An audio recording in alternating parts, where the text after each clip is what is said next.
အားလုံးပဲမင်္ဂလာပါဗျကျွန်တော်ကတော့စတီဖန်ပါဒီနေ့တော့ကျွန်တော်ပြပေးခြင်းတဲ့ကားလေးကတော့2008 model Fuso Canter အမျိုးအစားဖြစ်ပါတယ်ဗျဒီကားလေးကတော့ရောင်းထွက်သွားပြီဗျကျွန်တော်ညီကိုတွေပြန်ပြီးတော့ကြည့်လို့ရအောင်ကျွန်တော်ဗီဒီယိုလုပ်ပေးထားပါတယ်ဗျဒီကားကကျွန်တော်တို့ခေါင်းကျဲအမျိုးအစားကားကြီးအမျိုးအစားဖြစ်တယ်ဗျပြီးလို့ရှိရင်ဂီယာအနေနဲ့မှာဆိုကျွန်တော်တို့ဘက်ဂီယာပါမယ်ဆိုရင်ဂီယာ6ချက်ပေါ့ဂီယာ6ချက်ရှိမယ်ကျွန်တော်ဘက်ဂီယာမပါအောင်ဆိုဂီယာ5ချက်ဂီယာ5ချက်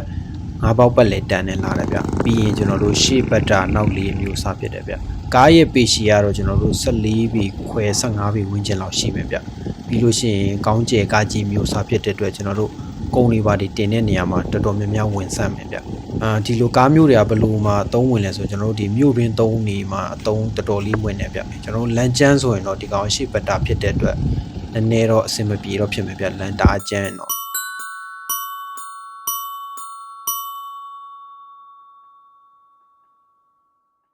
အရှိဘန်ပါလေးကတော့ဖြုတ်ထားတယ်ဗျကျွန်တော်တို့ဒီကားတွေက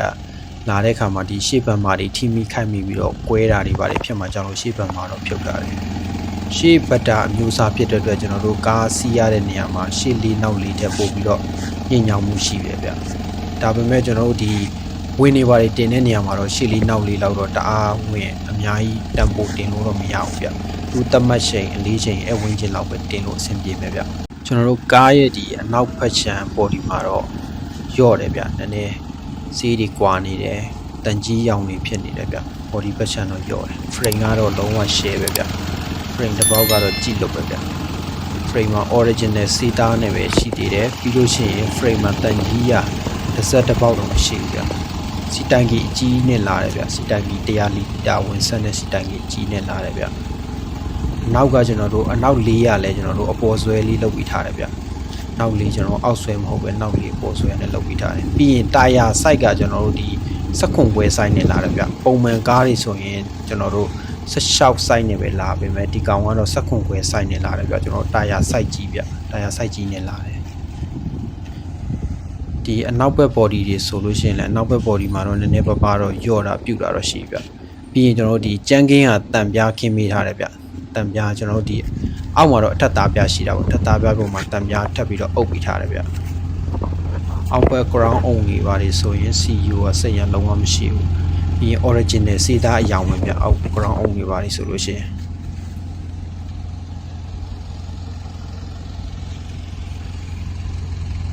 ဒီကားမှာအာသာချက်ကကျွန်တော် frame တော်တော်လေးလာတယ်ဗျ frame လာတယ်ပြီးလို့ရှိရင်ကျွန်တော်တို့ဒီတာယာစိုက်ကြီးဖြစ်တယ်ပေါ့တာယာစိုက်ကြီးဖြစ်တဲ့အတွက်ကျွန်တော်တို့ weight များများတင်လို့အဆင်ပြေပြီဗျဒီကောက်မှာ battery တော့ပါမလာဘူးဗျကျွန်တော် Gobashan ဂျပန်လာတဲ့ battery တော့ပါမလာဘူးဒီကောက်လေးတော့ပြန်လောက်ရမှာဗျ gear box ဆိုလို့ရှိရင်လည်းကျွန်တော်တို့လုံးဝတထုအယောင်ထွက်ပြီးတော့လှနေဗျတော်တော်လေးစီဆိုတာမဲတာလုံးဝဘာမှမရှိဘူးဗျ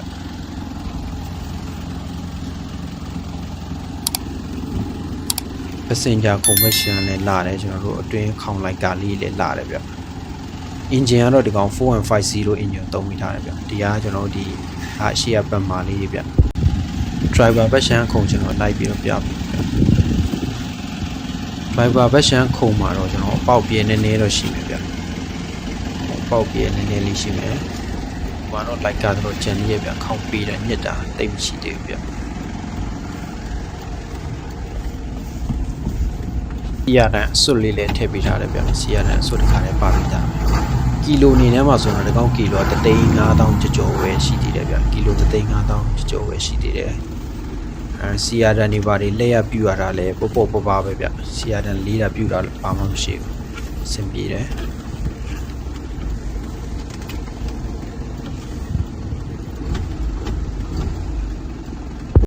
အဲကွန်းနေလည်းအားလုံးအလုပ်လုပ်တယ်ဗျအဲကွန်းပေါက်အားလုံးကလီထွက်တယ်အဲကွန်းလည်းအေးတယ်ဗျပြီးလို့ရှိရင်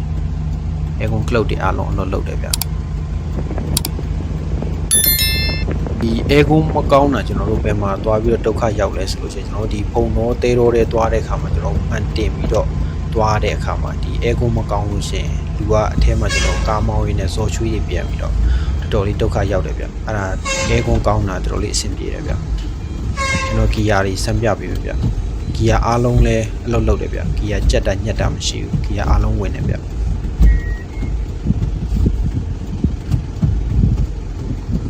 ဒါကျွန်တော်ရှေ့ရဖြုတ်ထားတဲ့ပတ်မာတွေဗျပတ်မာတွေဒီဘက်ဘီယာရီကာတွေဗျ ဒီကားဒီဘန်မာတွေဖြုတ်ထားတယ်ပြီးရင်ဘတ်မန်တွေလည်းဖြုတ်ထားတယ်ဗျအကောင်လေးတွေတော့ပြန်ပြီးတော့တက်ရမယ်ဗျကျွန်တော်ဒီကွန်တိန်နာတိုင်းမှာထည့်တဲ့အတွက်ဒီကောင်လေးကျွန်တော်တို့ထိမိပြီးတော့ကျိုးမှာပဲ့မှာကြောက်လို့ဒီဟာလေးတွေဖြုတ်ထားတာဖြစ်တယ်ဗျအနောက်မှာလည်းကျွန်တော်တို့ကင်မရာတစ်လုံးတက်ပေးထားတယ်ဗျအနောက်ဘက်ရှမ်းကို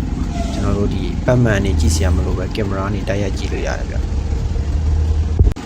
မှန်ရှိုးမှန်ကောက်ကျွန်တော်စမ်းကြည့်မယ်ဗျမှန်ရှိုးမှန်ကောက်မော်တာတော့အလွတ်လုပ်တယ်ဗျကျွန်တော်ဒီဘတ်မန်ဖြုတ်ထားတဲ့အတွက်မှန်ခောက်တာပြုတ်တာတော့တွေ့ရမှာမဟုတ်ဘူးဗျမှန်ရှိုးမှန်ကောက်မော်တာအလွတ်လုပ်တယ်ကျွန်တော်အင်ဂျင်ခန်းကိုလိုက်ပြီးတော့ပြပေးမယ်ဗျအင်ဂျင်ခန်းမှာဆိုရင်လည်းကျွန်တော်တန်ကြီးတွေဘာတွေဘာမှမရှိဘူးကျွန်တော်ဒီအင်ဂျင်ဘေးနားမှာတန်ကြီးတွေဆွေးတာတွေဘာမှလုံးဝမရှိဘူးဗျအင်ဂျင်မှာဆိုရင်လည်းကျွန်တော်အင်ဂျင်ပေါ်မှာဒီဖုန်တွေဘာတွေတင်နေရလောက်ကလွဲပြီးတော့စီဆိုတာစိတ်နာဘာမှမရှိဘူးဗျပြီးကျွန်တော်ဒီအောက်ရဲ့ခေါင်းခန်းပေါ့ခေါင်းခန်းရဲ့အောက်ဘက်မှာလည်းပေါက်တာပြေးတာတန်ကြီးရအစမှမရှိဘူးဗျ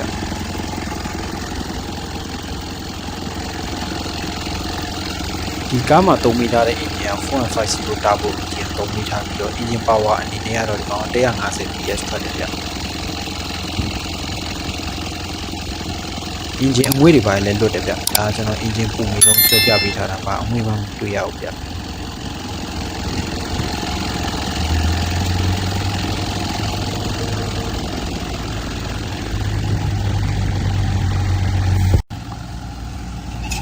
ဒါတော့ကျွန်တော်ဇက်လန်နေတော့အဝေးကနေရိုက်ပြပေးရဗျဒီကျွန်တော်ခေါင်းနေမှာလဲပိန်တာပြူတာမရှိဘူးဗျခေါင်းမှာပိန်တာပြူတာစေးကွက်တာတွေတန်ကြီးတွေဘာမှမရှိဘူးဗျတော်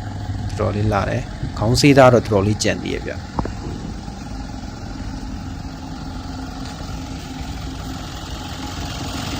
ကျွန်တော်ဒီစီယာဒန်ကန်မှာလဲစီဆိုတာတွေစိတ်လာနေဘာမှမရှိဘူးဗျတာဘူပတ်ရှ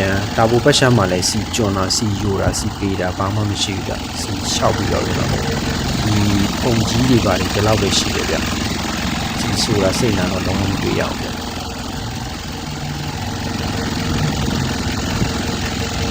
ကောင်းအောက်ဘက်ရှန်ကပိန်ပုံးလေးတွေလည်းလာတယ်ပေါက်တာပြေးတာမရှိဘူးဗျဆွေးတာတွေပါတယ်ဘာမှမရှိဘူးကျွန်တော်ကားကိုနည်းနည်းပတ်ပြီးတော့စမ်းမောင်းစမ်းပြပေးမယ်ဗျကျွန်တော်ဒီလိုမျိုးမောင်းဆန်းတာကနေရာကျဲတဲ့နေရာဆိုတော့ကျွန်တော်ဒီလိုမျိုးမောင်းဆန်းပြပေးတယ်ဗျနေရာကျင်းလို့ရှိရင်တော့ကျွန်တော်ရှေ့တိုးနောက်ဆုတ်လောက်ပဲလှုပ်လို့အဆင်ပြေမယ်ဗျဒီလိုမောင်းဆန်းတဲ့အတွက်ကျွန်တော်တချို့ဂီယာမဝင်တာတို့ဂီယာကြက်တာတို့ဂီယာညက်တာတို့အဲ့ဒါတွေသိရတယ်ဗျမောင်းဆန်းကြည့်တဲ့အခါမှာပေါ့တချို့ကားတွေမှာဆိုကျွန်တော်ဒီတိုင်းကားရက်ထားပြီးတော့ဂီယာထိုးလို့ဝင်ပေမဲ့ကျွန်တော်တို့မောင်းနေဂီယာရှိန်းတဲ့အခါမှာဂီယာညက်တာတို့ဂီယာအုံကနေအတန်တွေထွက်ပြီးတော့ညက်တာတို့အဲ့လိုမျိုးတွေရှိတတ်တယ်ဗျအဲ့ဒါကြောင့်ကျွန်တော်ဒီကားတွေကိုနည်းနည်းမောင်းဆန်းကြည့်ရတယ်ဗျနေရာကျဲတဲ့နေရာတွေဆိုရင်ပေါ့နေရာကျင်းတော့လဲကျွန်တော်ရှေ့တိုးနောက်ဆုတ်လောက်ပဲဆန်းကြည့်လို့အဆင်ပြေတယ်ဗျတော့မောင်းနေတဲ့လမ်းမှာနည်းနည်းဟိုဟာလေးရှိ slow down လေးတွေရှိတယ်ဗျအဲ့ပေါ်ကျွန်တော်တက်ပြီးတော့မောင်းတယ်ပြန်အကြတွေပါတွေအဆင်ပြေတယ်ဗျကျွန်တော်ရှေ့၄နောက်၄လောက်ခုံတာပြူတာတိတ်မရှိဘူးဗျဒီကောင်ရှေ့ဘက်တာလေဒါမှကျွန်တော်ဝင်တင်မယ်ဆိုလို့ရှိရင်တော့ရှေ့လေးနောက်လေးလောက်တော့ဒါတင်လို့တော့အဆင်မပြေဘူးဗျသူ့ရဲ့ကန်သက်ချက်နဲ့သူပေါ့သူ့ရဲ့ကန်သက်ချက်နဲ့သူတင်မယ်ဆိုတော့တော်တော်လေးသုံးလို့အဆင်ပြေတဲ့ကားဗျပြီးရင်ဘက်မှာသုံးလို့အဆင်ပြေလဲဆိုတော့ဒီကားမျိုးကကျွန်တော်တို့ဒီမြို့တွင်းမှာသုံးတော့တော်တော်လေးအဆင်ပြေရဗျမြို့တွင်းမှာသုံးမယ်ဆိုလို့ရှိရင်ရှေ့ဘက်တာဖြစ်တဲ့အတွက်ညှိညောင်းမှုရှိတယ်ကားကြီးရဲ့အတွက်ကုန်လဲဝင်ဆန့်တယ်ဗျမြို့တွင်းဆိုတော့တော်တော်လေးအဆင်ပြေမယ်ဗျကားနဲ့ပတ်သက်တဲ့နောက်ထပ်ဗီဒီယိုလေးတွေထပ်ပြီးတော့ကြည့်နိုင်မှုကျွန်တော်ရဲ့ channel ကို subscribe လုပ်ပေးခဲ့ကြပါအောင်ဗျ